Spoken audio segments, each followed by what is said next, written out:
দুখন বাইকৰ মুখামুখি সংঘৰ্ষ 3জন আহত চাপৰৰ বহলপুৰস্থিত 17 নম্বৰ ৰাষ্ট্ৰীয় ঘাইপথত পথ দুৰ্ঘটনা চাপৰৰ পৰা বহলপুৰ অভিমুখী আৰু বহলপুৰৰ পৰা চাপৰ অভিমুখী বাইকৰ মাজত মুখামুখি সংঘৰ্ষৰ ফলত সংঘটিত হয় এই পথ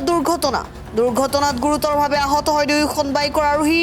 ততাতৈয়াকৈ বাইক আৰোহী 3জনক চাপৰ চিকিৎসালয়ত ভৰ্তি কৰায় বাইক আৰোহী 3জন ক্ৰমে পৰেশ চন্দ্ৰ ৰায় মজিদ আলী আৰু মনোৱাৰ হুছেইন তিনিওজনৰে অৱস্থা সংকটজনক হোৱাত উন্নত চিকিৎসাৰ বাবে বঙাইগাঁৱলৈ প্ৰেৰণ কৰে 17 নং ৰাষ্ট্ৰীয় ঘাইপথ হৈছে বহলপুৰত তৎপাৰাত দুখন বাইকৰ মাজত মুখামুখি সংঘৰ্ষ হৈছে এখন বাইকত আছিল আপোনাৰ পৰেশ চন্দ্ৰ ৰায়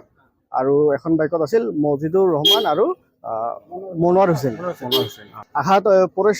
চন্দ্ৰ ৰায় বৰ্তমান সংকটজনক বঙাইগাঁৱলৈ প্ৰেৰণ কৰা হৈছে ৰেফাৰ দিছে অলৰেডি এইখিনি লৈ যোৱা হৈ আছে ব্যৱস্থা কৰা হৈছে এতিয়া চাপৰ চিকিৎসালয়ত প্ৰথমে লৈ অনা হৈছিল তাৰপিছত বঙাইগাঁৱলৈ এতিয়া লৈ যোৱা হৈছে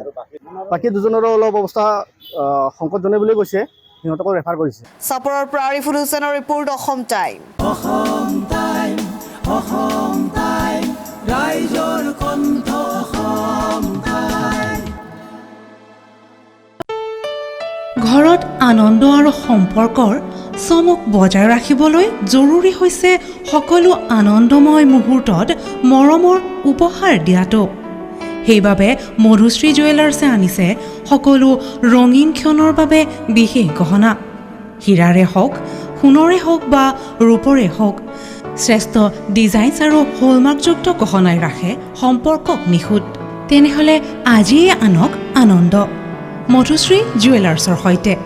যোগাযোগ কৰক 7002800341 নাইবা ভিজিট কৰক LNB ৰোড নলবাৰী অসম